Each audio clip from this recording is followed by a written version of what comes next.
I'm going to just let you, if you don't mind, just let you talk about what you know about all.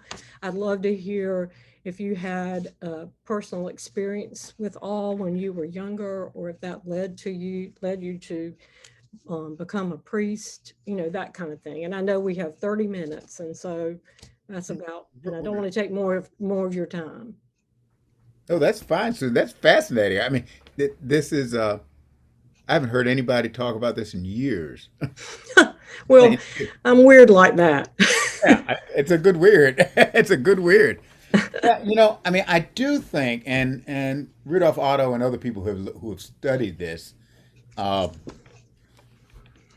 there is probably the roots of religious experience probably can be traced to an experience that we might call something that makes your mouth drop open. Hmm.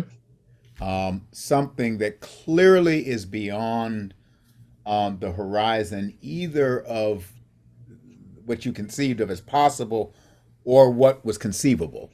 Hmm. That's something profoundly other. Theologians in the early 20th century used to speak of God as the holy other, WHOLOY, holy other, Hmm. which was a way of talking about transcendence, the God beyond. Paul Tillich talked about the God beyond God. Every time you think you've got God, God is beyond that. I Hmm. mean, he's slippery like that. He's beyond that. And that holy other God, that transcendent God, where we get the language of the Hebrew Scriptures, Almighty, um, um, uh, uh, those kinds of words actually come out of the experience of awe. Now, give you some real, I mean, obvious examples, which don't seem obvious at first. Mount Sinai, where Moses had the vision of the burning bush, is a volcano. Hmm. So imagine being there without ambient light to create false light, and being there at night and that volcano rumbling. And it makes you, like the old spiritual says, sometimes it causes me to tremble. Not only did the volcano tremble, but so did Moses. Hmm. That precipitated an experience that led to a conversation with God and a vision and all that kind of stuff. But it's there at the beginning that the Hebrew slaves, when they get out of Egypt, they go back to Sinai, or it's sometimes called Horeb, but the same mountain. It's a mountain volcano, and they go back, and one of the earliest names for God was El Shaddai, the God of the mountain. And they were referring to a volcano. So there you've got nature becoming the conduit for an experience of the Right. other. That there's a reality bigger Right. than human beings, than us. We are not the sum total. I mean, we're wonderful, but we are not the high point of creation and of Hmm. existence. There's something bigger and greater than us. That experience of something profoundly greater, that holy other, does make the mouth drop open Hmm. and may make you fall on your knees. Yeah. You see what I mean? Hmm. So it Yeah. does have a logic in and of itself. I mean, it really does have a logic, and it's there. And it's all over the Bible. I mean, it's there with Moses at Mount Sinai. The prophet Elijah goes back to Mount Horeb and has this experience. Only his is really, he's the one that goes and has this vision of fire, probably volcanic fire, and the earth quaking. And he says, but the Lord wasn't in the fire. He wasn't in the wind. He wasn't in the earthquake. And then the prophet says, but then there was this utter, absolute stillness, a silence that I can't define, that defies anything I've experienced before. He was in Hmm. still, he calls it still small voice. No, it Uh-huh. wasn't that. It was a Right. stillness and a silence so deep that you can't even call it silence, because when you call it silence, you've called it a noise. Hmm. You see what I mean? It's beyond. That's an experience of that holy other reality. The Right. prophet Isaiah, Isaiah 6. I mean, other people have probably told you about all these stories. They're all there in Isaiah 6. He's in the temple, which he had been in many times before, but in the temple this time, this one occasion, he has this vision and sees God enthroned and above the cherubim, the archangels, and all that kind of stuff, and the incense. And he just hears these strange cherubim and seraphim crying, "Holy, holy, and that cry, holy. Again, it's really not Holy. That's our English. That's the best we can do. It's Right. holy, holy. So you see, Mm-hmm. it is just. It's like my grandma would say, "Sweet Jesus." I mean, that's what it is. You know, it just Uh-huh. you don't have anything else you can say. Right. So you stumble out something holy. You know, that's what that was the call of the prophet Isaiah, who at Mm-hmm. the end of that experience says, "Here I am, Lord, send me." Moses had a similar response. Mm-hmm. Go down to Egypt land and all that stuff. Um, Elijah, same kind of response, very similar response. Those patterns continue. You get a little bit of it in Saint Paul in it's in Second Corinthians, where he references an experience of the seventh heaven, Mm-hmm. which nobody knows exactly what he's talking about, but clearly he was talking about a mystical experience of some sort that Mm-hmm. just kind of rendered him almost speechless. And he describes it he doesn't go into detail, but you're getting a sense of someone experiencing this other reality. And then Revelation, the book of Revelation at the end. I was just reading a passage from the very first chapter, and and there he said, "I was in the Spirit on the Lord's day." And these visions. So you get that in Revelation. I mean, and you get it in Prophet. It's all over the Bible. Mm-hmm. And this is Christmas now.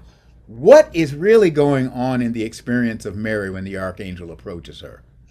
Mm-hmm. Was that a vision of the night? Was she dreaming? Mm-hmm. Or was this another one of these experiences, the same pattern of experience of that holy other reality somehow breaking into our time and reality? Mm-hmm. And leaving, and she just says, how can the angel says you can have a baby? She said, well, how can this be since I'm that's a stupid thing to say in front of an angel. Right. When you really think about it. I mean, but that's what you do when you're like Yeah. confronted with this, like, what in the world am I dealing with? Right. What's in front?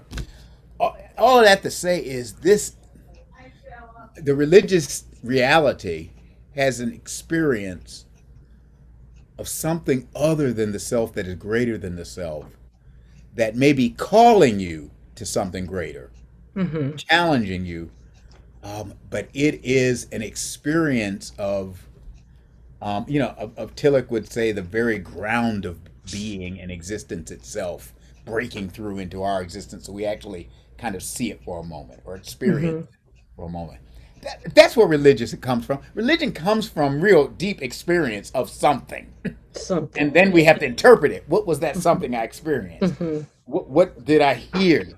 You see what I mean? And that's where you get scribes and prophets and people who start interpreting, and priests who start interpreting that.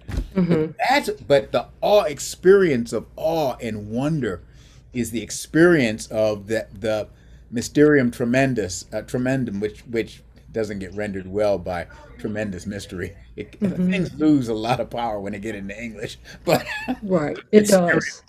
that's just an experience of something. So if you step back from that, my guess is that most of us encounter that reality but don't notice it. I mean, I do think it involves for us, but I think it's not just contemporary people. Um, I mean, you were hitting on it when you said slow down. In one of the Psalms, and I can't remember which one, it's Psalm 46. It's the God is our refuge and strength, the very present help in trouble. Therefore, we will not fear, though the earth be moved, and though the mountains be toppled into the depths of the same. And then it says, there is a river, the streams whereof make glad. We use it at funerals a lot. Streams whereof make glad the city of God. And then there's this verse where, in the midst of all this tumult and craziness, the psalmist says, be still and know that I am God. I will Mm-hmm. be exalted in the heavens. I will be exalted in the earth. Mm-hmm. I think the pattern of having to be still, um, of being silent before the mystery, even when you don't know you're in front of a mystery, may well be the precondition for every once in a while being able to experience it. that until you're still, you don't notice it. Mm-hmm. And the practice and the habits that inculcate stillness, a comfort with silence, those habits create in us a precondition for being able to notice it in the midst of the world every once in a while. Mm-hmm. Now, I mean, obviously, sometimes it can break in and we didn't notice it at all. I mean, it had nothing to do with us. It just breaks in. I mean, there are examples of that, and there are examples of that. But I think a lot of that is preconditioned by spiritual practices Mm-hmm. that actually do. At least my own experience of them is I'm not. I mean, when I'm in prayer, I haven't had very many experiences of something in the moment of prayer. I mean, sometimes you can feel them, but not really, not that often. Mm-hmm. What I have had are experiences of later on because something opened up in prayer that I wasn't aware of. Mm-hmm. Later on, I saw it. I'll give you Mm-hmm. a good. This is not a big example, but it's the most recent one that comes to mind. I was this was at the funeral of Colin Powell. I've known his son Michael, and so we're at the funeral. And I knew most of the story. I didn't know General Powell, and we had that part. In fact, he was 8 o'clock a church person and really liked Right One and really preferred the 1928 prayer book and all that kind of stuff. And he used to say, "Bishop, when can we get back to the old prayer book?" I said, "General, we have received our orders." And it's the 1979 Book of Common Prayer. And he said, "Ah." So I knew all those stories. The story I didn't know was when Michael got into the pulpit. He was doing one of the remembrances. That's what it was during the service, and he talked about being a kid and his father holding him by his hand when he was scared and struggling. And then he went on and talked about some other, and then he talked about the last time he was with him when he was dying. And he said, "This time, the hand that held my hand couldn't hold it on its own anymore. And I held his hand." And I don't think they choreographed it. I'm almost sure they didn't. But that got me. That moment when he said that, it was like, oh my God. And then about 15 minutes later in the service, they sang Precious Lord, Take My Hand. And did it in a way I've never heard it before. He talked about music with the sound of a bugle almost playing taps. Oh, Background. I Susan, haven't watched that, but I mean, I mean, I needed to stay composed because I was, I got, but it was like I actually felt shivers. mm-hmm. Now, was that just an aesthetic because it was really well done? No, Mm-hmm. that had been pre-positioned when he told that story. And I remember my grandmother singing that song, loving that song. I mean, Mm-hmm. forever. I heard that song since I was childhood. That all those experiences over the years of that song and something deep about faith tied in when I think about it to my grandmother, who is the root source of a whole lot of my religion. There's no Right. question about that. Right. All that stuff got tapped in, and I opened up Mm-hmm. when that soloist started singing, and then the bugle. Yeah. It was just now. Yeah. That was all. Yeah. That was oh dear God, Yeah. and then because I had to actually stay composed.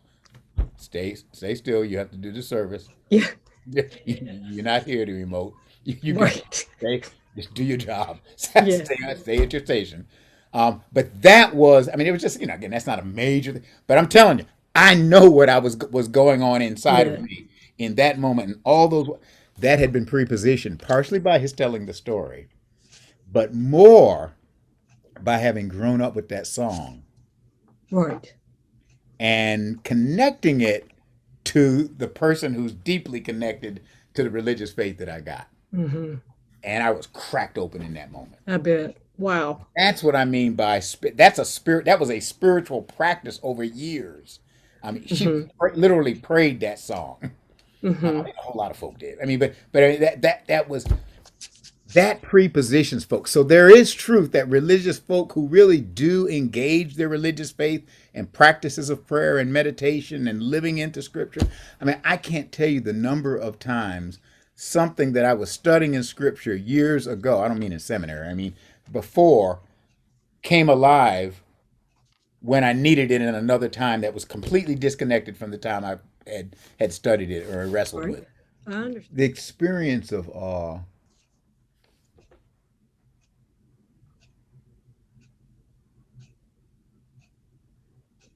may be impossible until we are humbled. Now, and I don't mean put down or beaten up. That's not, I mean, but humbled. Um, it's similar to learning and education. Someone cannot learn with arrogance. Hmm. Pride and arrogance will not. I mean, in the sense of if I'm puffed up, then I know everything. Right. I mean, I can't learn. To actually learn means I've got to humble myself before the knowledge, the teacher. I do, and Hmm. that humbling of myself is not self abnegation. It's moving my ego out. No, it's opening my ego Hmm. to new insights, learning. Wow, and I mean, think of the time. Think of. All right, let me give you a quick example, a secular example, not a religious one.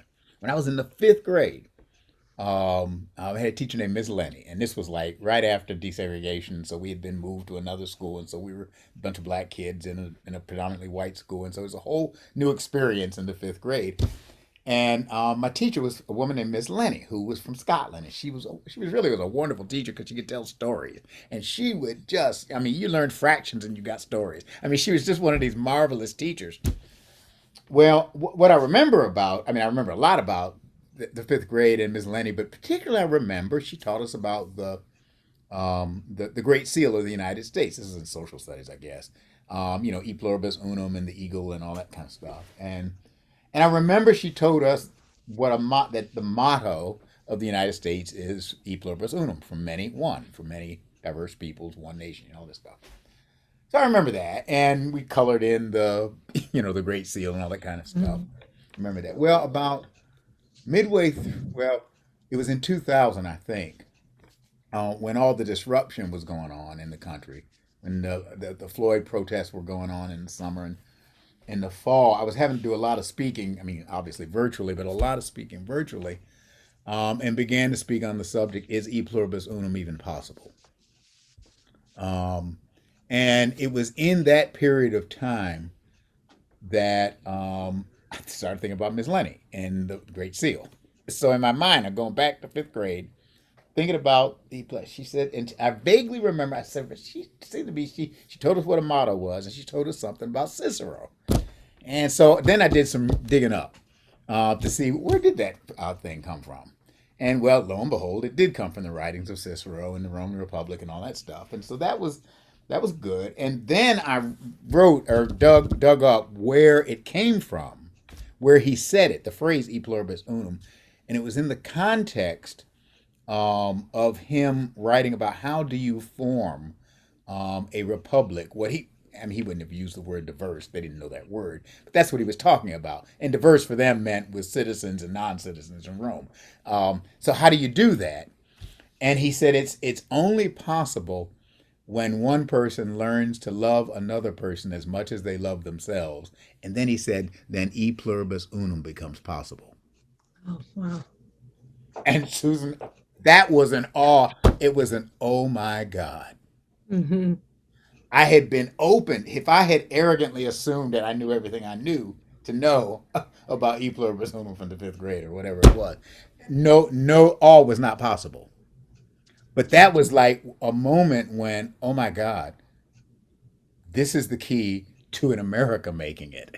This Hmm. is going to be the key. There is no other key. This is the key. This is a key. Look Yeah. at us now. This is the key. I learned that in the fifth grade. No, better yet. Cicero said that centuries ago. Better yet, Jesus said Jesus that. said it. Moses said that. Oh my God. Oh my God. You know what I mean? Now that was an experience. I mean, I didn't start with Jesus and Moses. I backtracked into it, and it was like, oh my God, it got me to God Hmm. and awe. And if I had been predisposed arrogantly in that moment, I wouldn't have seen it. No, you wouldn't. I wouldn't That's have. fascinating. And it's just, and I think that is the key. How do we inculcate the kind of humility that says, I need God and I need the community that helps me find God? Hmm. The I found another habit or I'm too busy, in all honesty, that's arrogance. Hmm. It is. Now we can't say that to other people. I mean, you can't. I know that. Yeah, But that is. But really, that's what it is. That's that me is. saying, okay, I'm comfortable the way I don't need to be uncomfortable and get up and go to church on Sunday morning or Sunday night or Saturday Yeah, night, whatever it is. Whatever. I don't know. No, no. Yeah, you do need to be uncomfortable. We need. That's part of humility. yeah, That is part of. We're too comfortable, and we believe that comfort is a prime value. Well, no, it's not. No, it's not. It's not. So actually, um, the opening to awe and wonder is a profound call to the humility that is willing to risk my pride and my sense of self-sufficiency by trusting God to do it God's way and not Michael's way. And a little thing like getting up on Sunday morning when it's safe to do so, obviously, yeah, and when it's safe and all that. That's just a little thing, but for want of a nail, the battle was lost, as we learned in nursery right. school. I mean, those little things add up. And maybe if in some small way you can invite us, this is what I've said to the bishops, I'm about to say it to them again in March, that on Palm Sunday, Pilate rode into Jerusalem on a war horse and Jesus entered Jerusalem on a donkey, both on the same day. Decide which one we're going to ride into Jerusalem on. Will it be on the donkey of humility? Or will it be on, I mean, I like horses. I don't have any Mm. horses, but on our own arrogance. And that arrogance cannot on its own see the face of God. You're It, making me weepy.